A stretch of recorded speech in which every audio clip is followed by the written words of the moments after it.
Hello, bonjour. Today I want to show you how I make a comic from A to Z with Krita.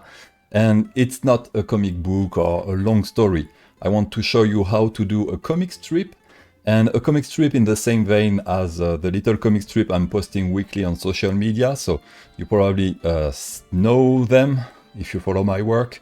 These characters, the adventurer and the pink fairy, they are the one of the moment. And I have a new story with them. So we will try to make a story like this in this tutorial.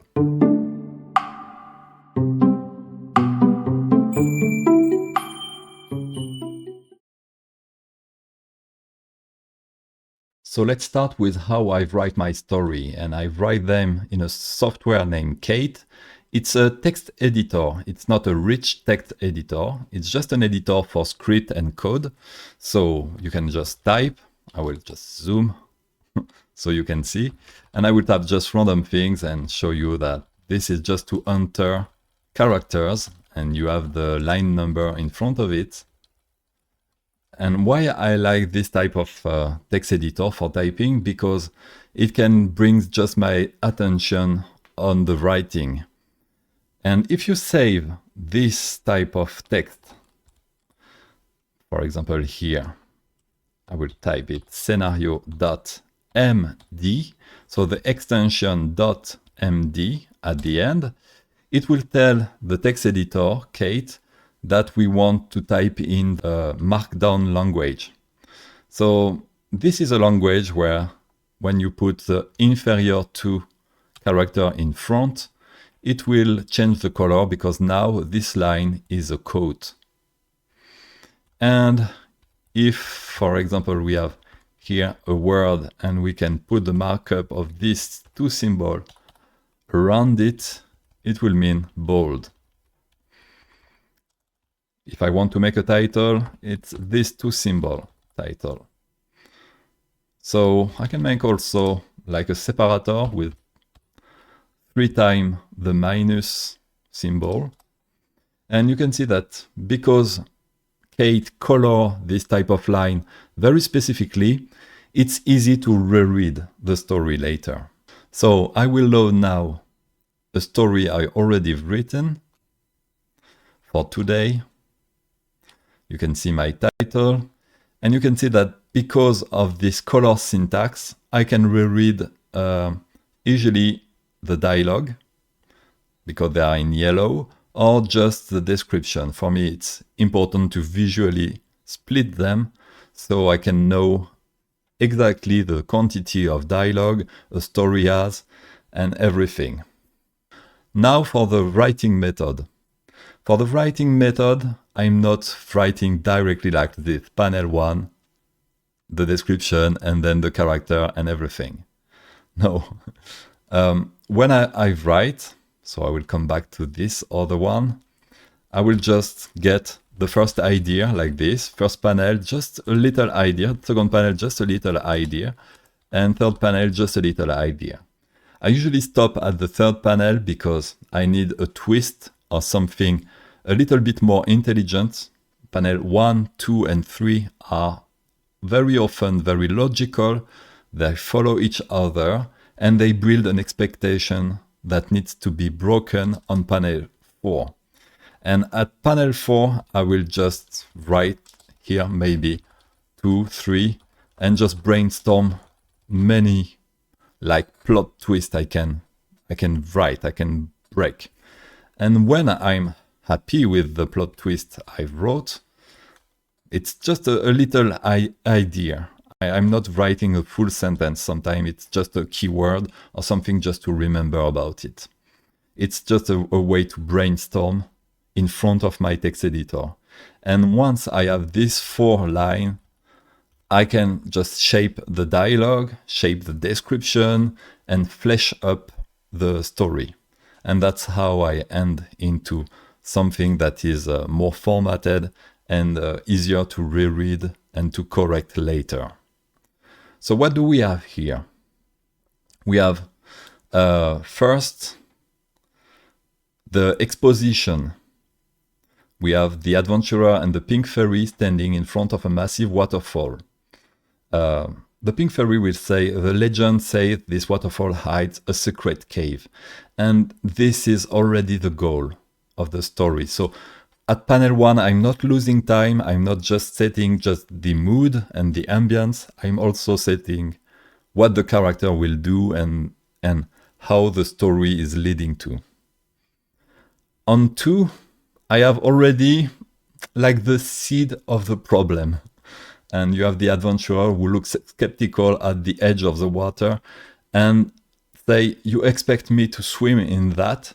And I still don't know at this point if I will draw the water not looking good, or I just want the water to look maybe deep. Maybe the adventurer don't know how to swim. I have to solve that visually. And in panel 3, it will be the challenge.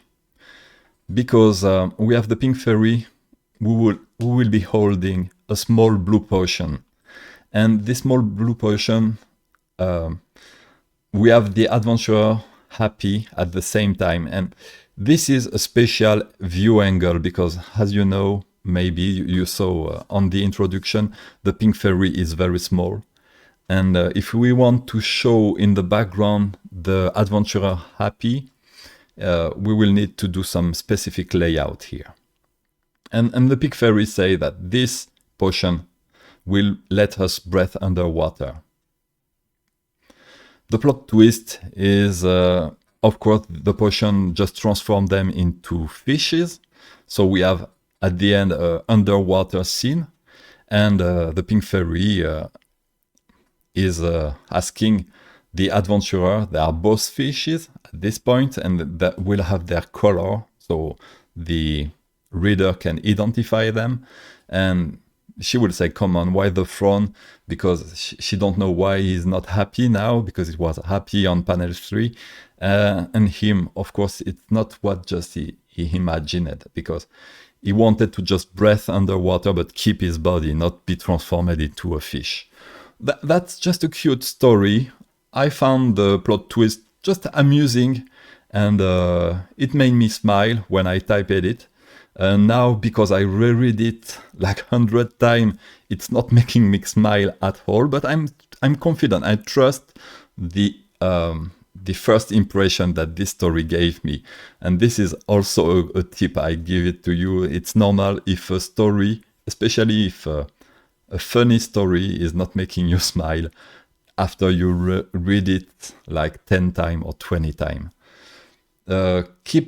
If you had a little small, or if you were excited when you wrote the first one, yes, maybe there is something, a little thing into it that you need to preserve. And that's how I type my story. I hope you had all the information about it. So let's start Krita now, and we will start the longer part, drawing. So this is the version 5.3.1. And I'm going to new image, custom document, and I'm doing a 3840 by 3840. It's a square like the previous episode, at 300 ppi in RGB 8-byte document. So we have this, just a background, white background, single layer. This is not the default interface of Krita. I have here an advanced color selector, just customized with this. You can see on my previous tutorial how I customize the interface. Here I just have a little version of my brush kit. You can download it for free on my website. This is just a selection of brush I will need for this tutorial. And I have my tool option here on the Docker behind my advanced color selector. I also have my layers, a recorder that is recording automatically because I will just share the time lapse on the social media later, and the text properties. About the recorder, I have also a video about it. And in the corner, just an overview to see a little thumbnail about what I'm doing. So what we are going to do on this white background. First, I want to take just a gray, just a deep gray like this, and I will fill the background layer with this color. So I just preset the keyboard shortcut, but if you go to Edit, Fill with Foreground Color, it's Shift Backspace. And then I'm creating a vector layer on top. So I preset the little arrow down because the plus, if you click the plus only, it will create a paint layer.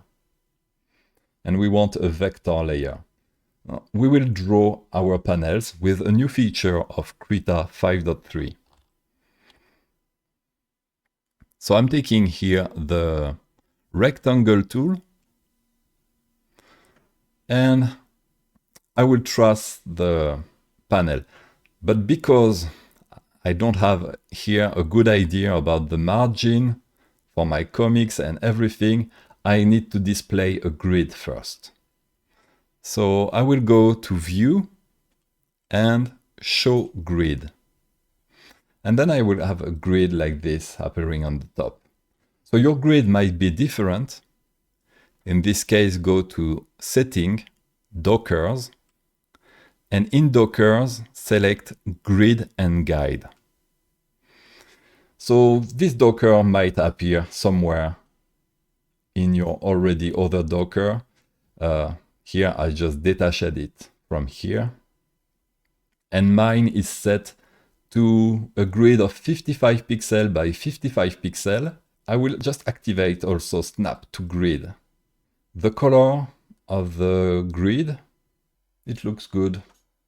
Maybe a little darker for the subdivision too, like this. So I will keep this around. And now I can trace my panels. So what I'll do for my comic is just a little like 3 by 3 here. And because I have snapping, you see that this is magnetic. So I will try to go 3 by 3 on the other side. 3 by 3 on the bottom. And I just release. Okay, so now I select the selection tool. I have a vector square.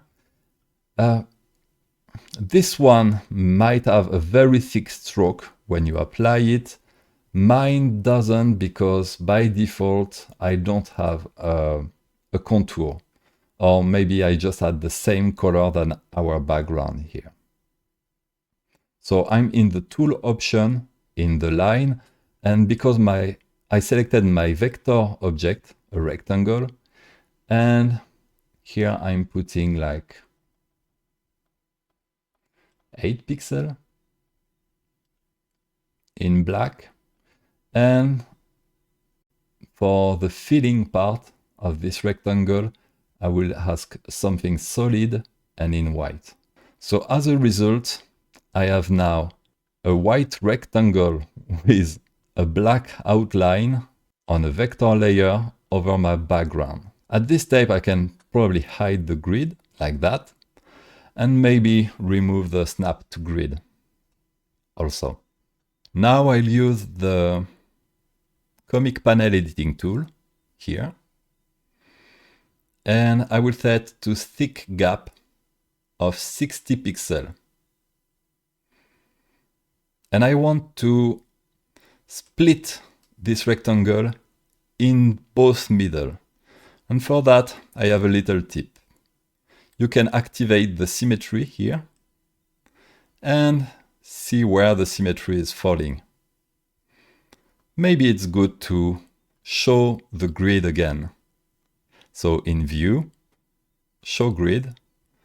So yes, we can see where on the grid we have something to split.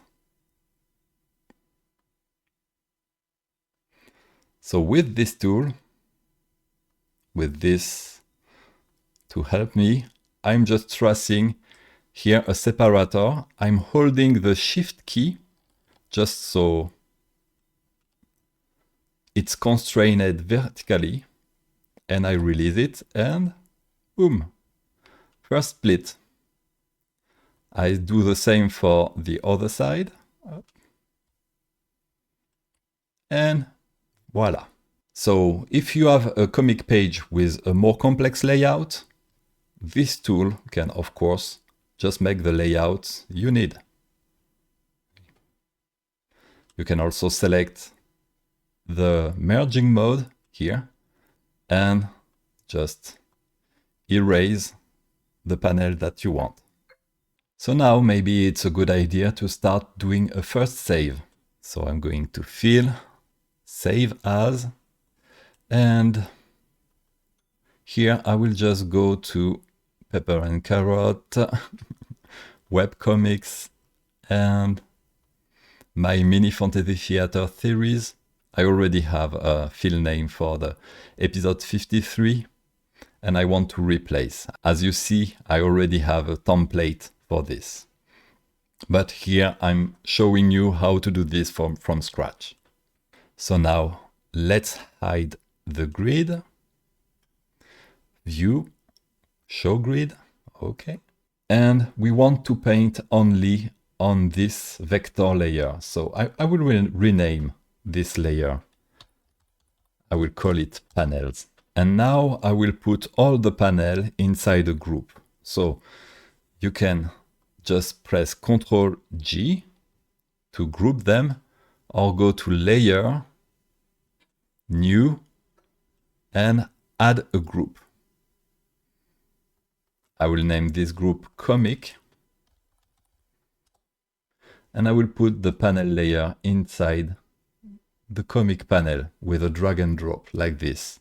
So now you see that the panel is under the comic this way. And I will create a new paint layer that I will place under my panel like this, and I will name it Paint. For this one, I will select another color, and I will fill with the foreground color. If you remember, it's in Edit, Fill with Foreground Color, Shift Backspace. And because I want to see this color and not the panel on top, I will put a blending mode on the panels layer. So I go here on this list, and I'm unfolding the list Mix here, because I want a special one, and it's Destination In. So I select Destination In. It will indicate that everything under this layer, so let me paint something.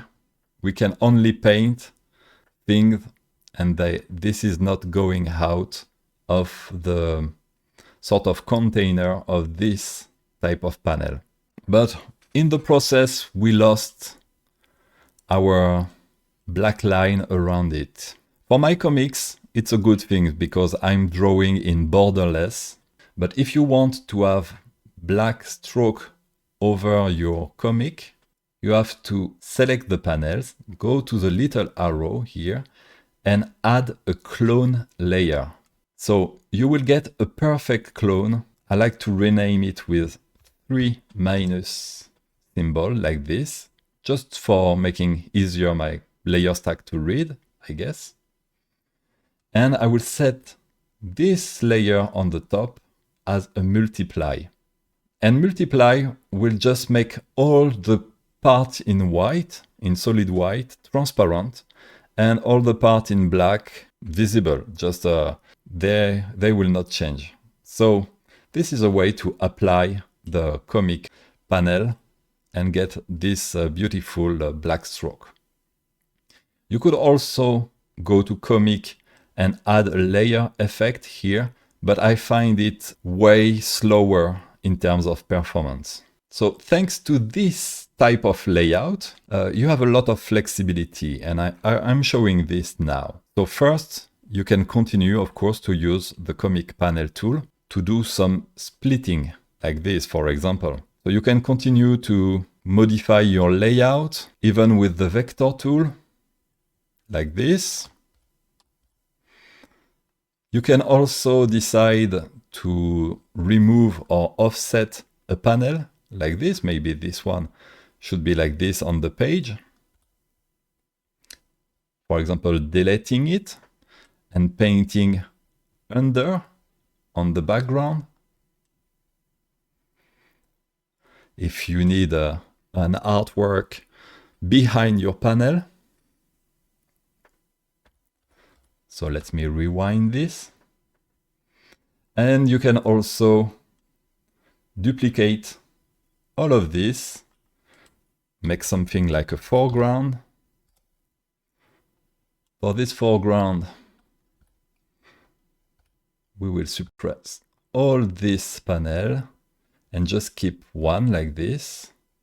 And this one, we can put it on the foreground, and we change totally the color here, just to make a panel in foreground. Just now you have a panel that can fly the other one. So this is a very flexible tool and very flexible way to arrange your comic layout if you want to make a lot of effect. Of course, if you want this panel to have a thicker edge around it, just go to Tool Option, and here just make it thicker. That's why I prefer this method with a clone layer over the layer effect, because you can also decide what panel can go, for example, borderless, and what other need a border or everything. It's way more flexible, and that's why I'm showing you this method right now. So let's rewind, because we don't need all of this for our comic. I need only this type of structure. I don't need to get the stroke around it, the black outline. So I will remove this multiply. I need only the panel and this layer. And by the way, I will just isolate, right click, and go to isolate active layer. I don't need the outline at all on my comic. Just I'm selecting them, go to the line, and make no fill. So I have just pure little square and good edges. And then I just go out of isolating the layer. And now I have my background. This background is not really the one of my comic. I have a special texture for this. So this is a file. I will share it also with a link in the description, or with the blog post attached to this tutorial. And I have a texture that I will just drop over the canvas, insert as a new layer. So this is my texture, and I'm merging down this texture on my background. So right click, you can probably merge down here, merge with layer below, but I'm using always the Ctrl E shortcut. This way. And now I'm just putting my favorite starting color. It's what I call the cocoa gray, C0, C0, C0. It's just the color name here. And when you press OK, you obtain this bright gray, and I'm filling this paint layer with this bright gray color. I will just go do a little image trim to image size. I will just explain just before why. It's because here on this layer, as you can see on the preview, I have some yellow things going outside, painted outside of the canvas, and I'm not needing them. So I want to trim that. So image, trim to image size. And now I have only the gray pixel on the paint layer.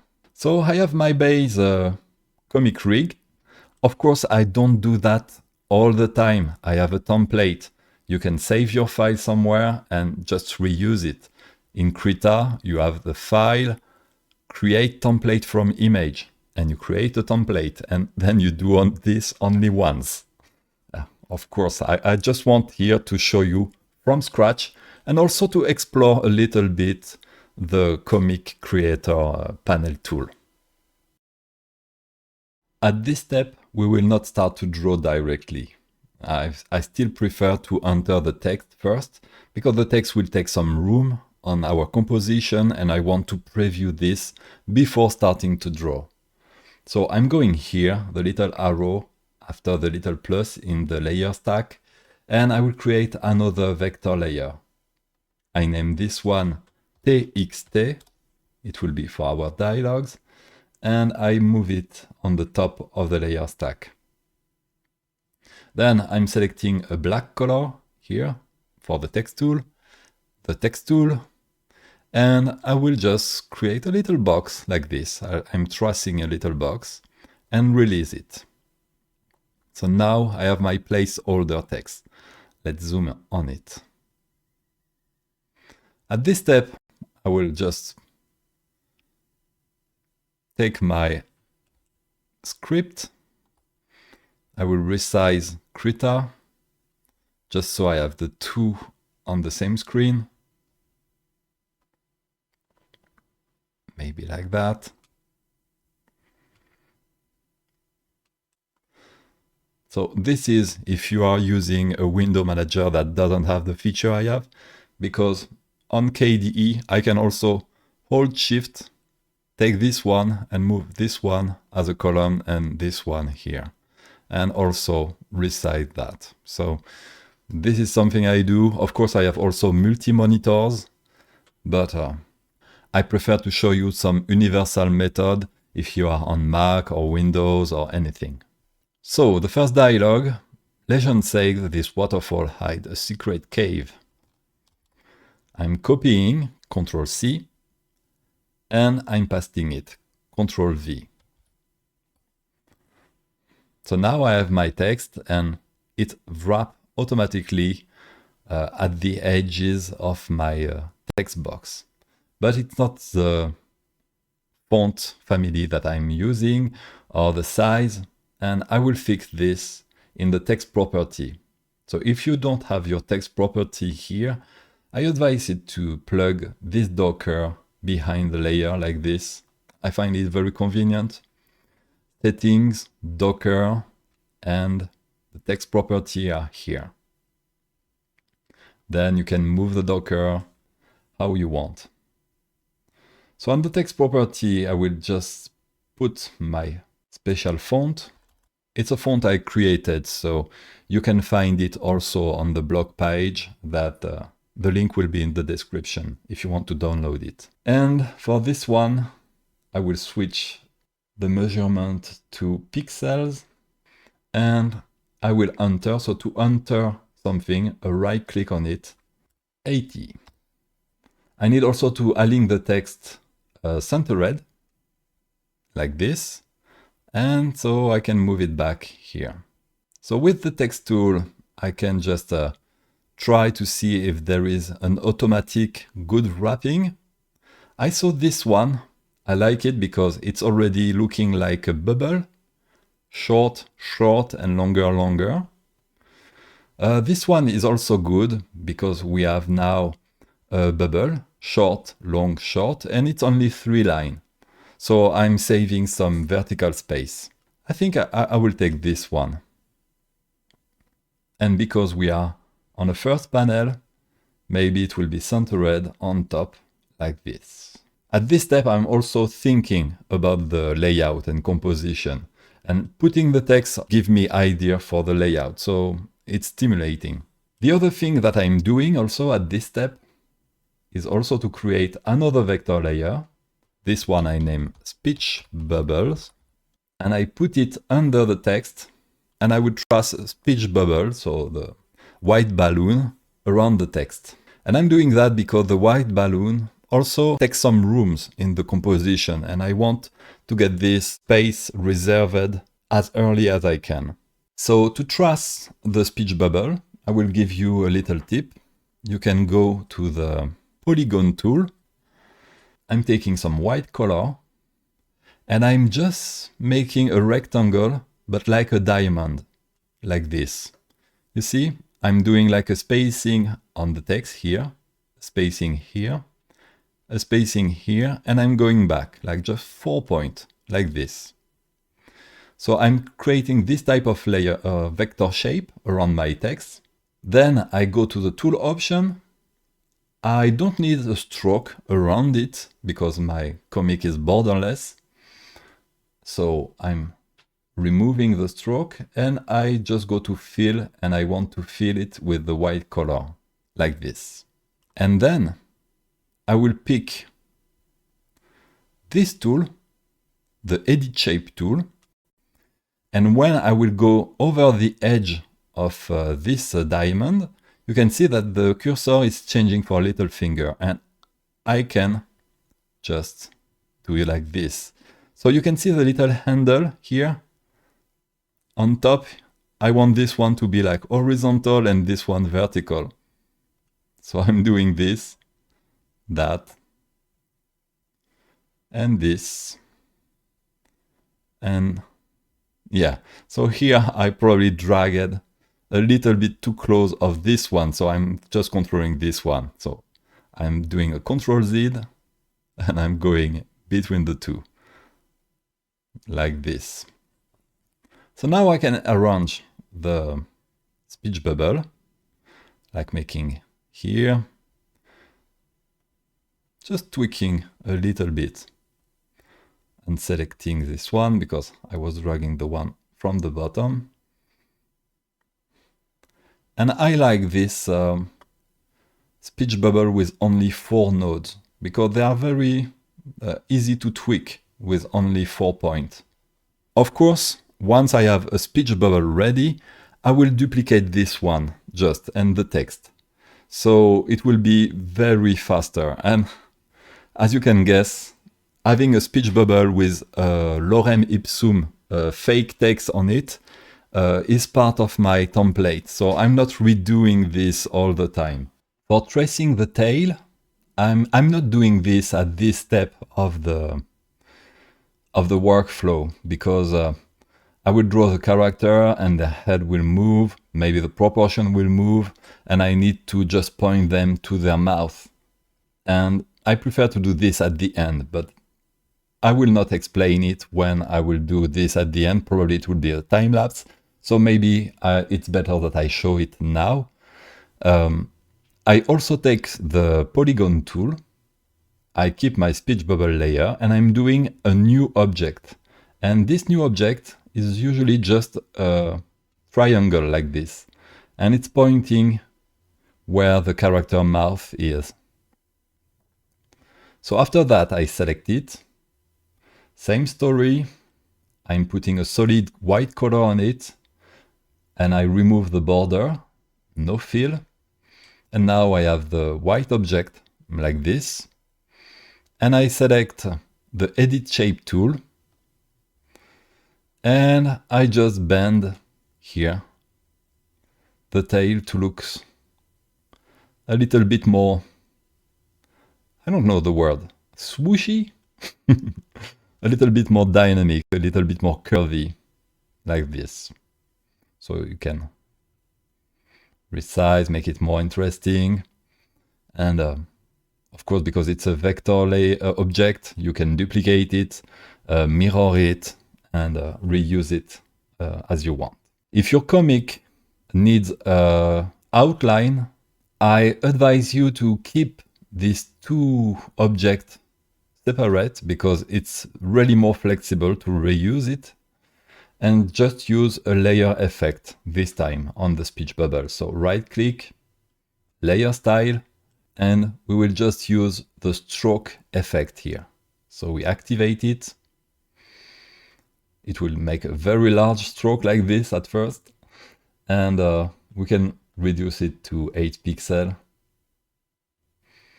with 100% opacity in normal mode and with the black color.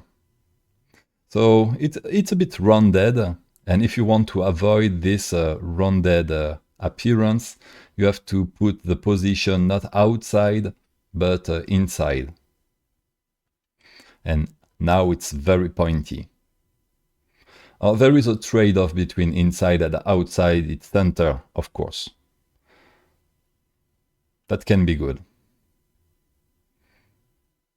But for this comic, I'm going into a borderless comic, so I don't need this type of outline effect.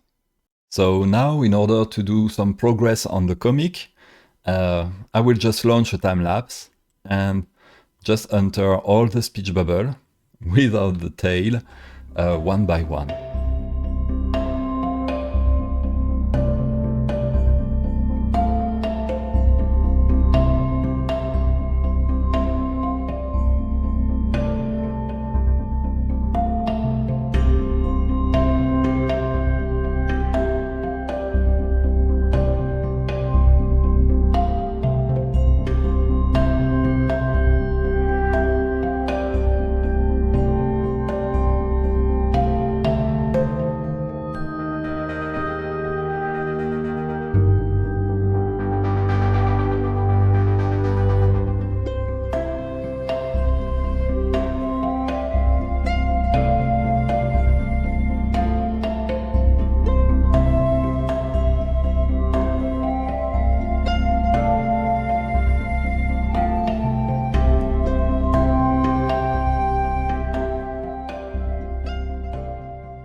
Okay, so now I think I'm done with the text layout.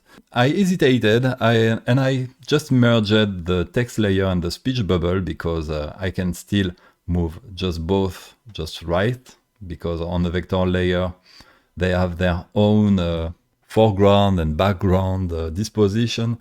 For the artistic choices, I imagined that the fairy will be on this side of the panel and the adventurer on this side of the panel. So to ease knowing where people are, I made her balloon on this side and his balloon on this side.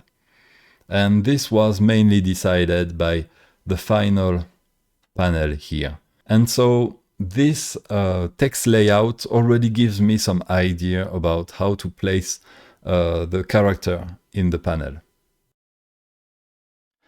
So the first thing I'm doing is not really drawing lines, but I take a brush preset, like this one, my favorite for this step, Charcoal Rock Soft, and I'm picking a mid-gray and I will paint some blobs of gray.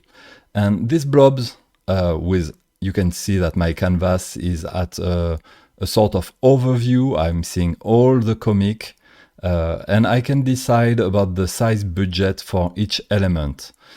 So, for example, the zoom of each faces, if there will be enough detail to see them, and also if I'm placing correctly all the storytelling elements, like if there is a need for a waterfall, a distance between the character and the waterfall, the two characters facing the waterfall, a foreground, for example, with a tree and everything. All of this I need to articulate on the panel, and there is already the speech bubbles, and sometimes it's a real challenge. So doing this with blobs of gray really simplify my life. As you can see, I also put on the side of my screen Bref. It's a software for reference, and I put some references from the previous comics. So it helps me to know where to put the bag of the adventurer, where to put some elements, and this type of tiny elements are very important to place at this layout step, because sometimes they can be on the way of the view angle and everything. As you can see, I'm also using extensively the lasso tool and the transform tool to move things around and resize the things. That's something I like with this blob of gray. It's I'm not afraid to destroy them, to redo a pose or to redo a layout. I'm just focusing at this step on what is the best storytelling for the comic. One of the main challenges for this comic was to start with a back view. So we have the adventurer on the left side and the fairy on the right side, and then switch to a front view, and it inverts the character position in the panel. And this is a little bit a taboo in comic making. Usually you keep each character on their side of the comic for readability, but here I didn't have the choice, so I went with it. When I start to get a good idea about the size of each element with the overview zoom, I'm zooming in and I start to paint over and start to inject a little bit more detail. But it's not only detail, it's mainly fixing proportion and making every volumes a little bit more solid. It will help me to draw on the top. So that's why I call it sketch. Of course, you can take also many other approach for these steps, the layout and the sketch. And I wanted to show you here on the top of my screen some quick time lapse about some other comics that I started with just a pencil. For example, using the color overlay mask, a new feature of Krita where you can switch the pencil into blue. And it's really good too. You can also do a very thin line and after directly draw over this thin line. I think the main point and the fundamental of these two steps is to remember to have one step where you sort of design the overall of the storytelling and another steps where you refine and you set the proportion and also all the props like the clothes, the accessories of characters, and also more little thin detail like the eye direction and everything. And simply splitting these steps into the layout and the sketch or drawing part will speed up things for you, because on one step you can really think about the placement, the view angle, and also the size of things, the storytelling aspect. And on the other step, you can think about the proportion, the anatomy, how appealing the facial expression of your character is, etc., etc. And so, if you design well the layout part first, you will not have many drawing to redo later, so you will save time.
So now I'm done with the layout. As you can see, I changed a little bit the text on the fly.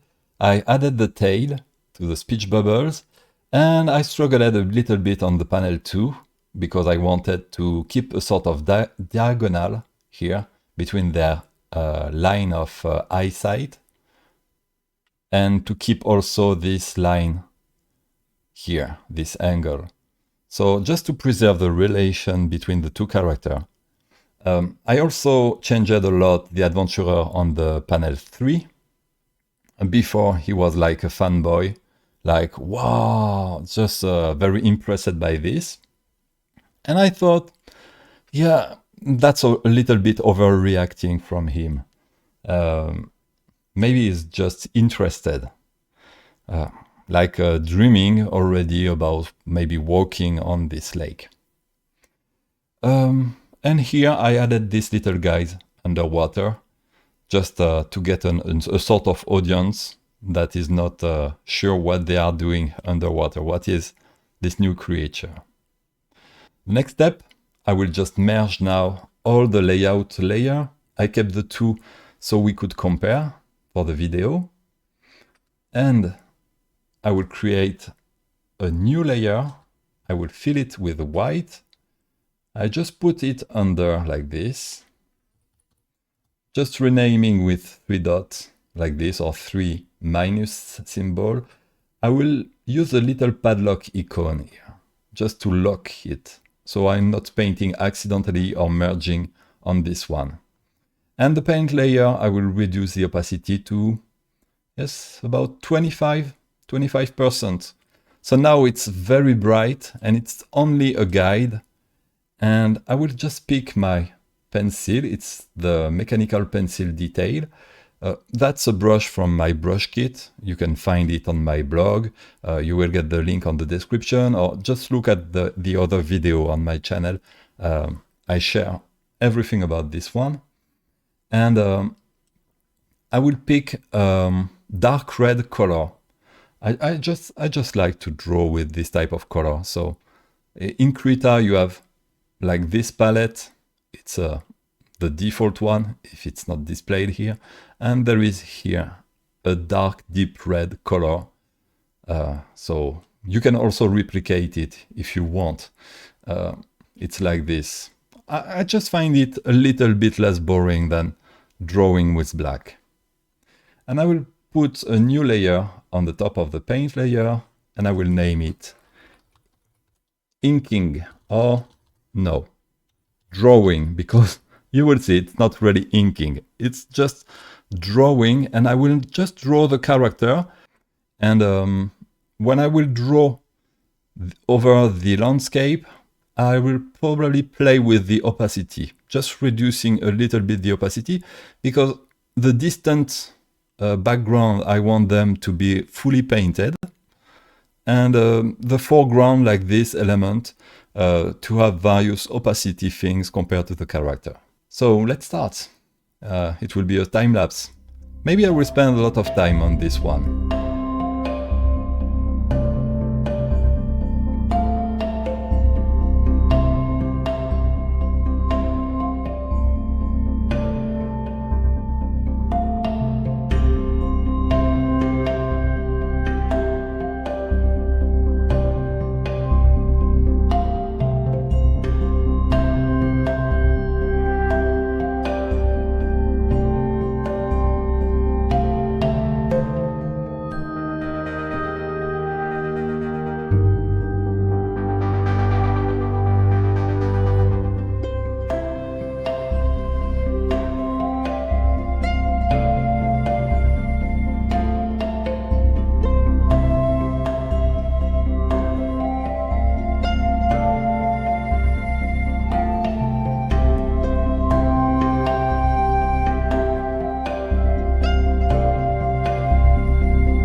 For the coloring part, I'm just preparing my layer stack very simply. I'm merging the layout sketch grayscale with the layer below, and I also launch a color balance filter on the top to give it this yellowish aspect. And I will keep this in background, a bit of tobacco color also, just to get some clue about the shading. As you noticed before on the sketching part, I put some little indication about where the light is coming from. And now, thanks to this information, I will be able to just paint from background to foreground. And my philosophy about painting this is just to touch once an area. So I'm not doing color flat and after shading or anything like that. I'm just directly painting and shading flat from background to foreground. This way, if I have a blue sky and a character, for example, it's easy to manage the overlap.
And that's all for this comic strip. An exercise I do weekly, and it takes around 2 days of production on Monday and Tuesday every week.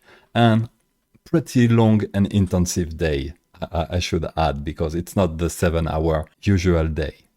So thank you very much for watching. I know the video was a little bit short in the inking and coloring department, but I have also many videos on my channel already about this topic, so I really wanted to put a focus on the panel creation with the new Krita tool and also on the speech bubble. If you are not following yet my channel, I would appreciate if you subscribe or like this video. It helps with the algorithm.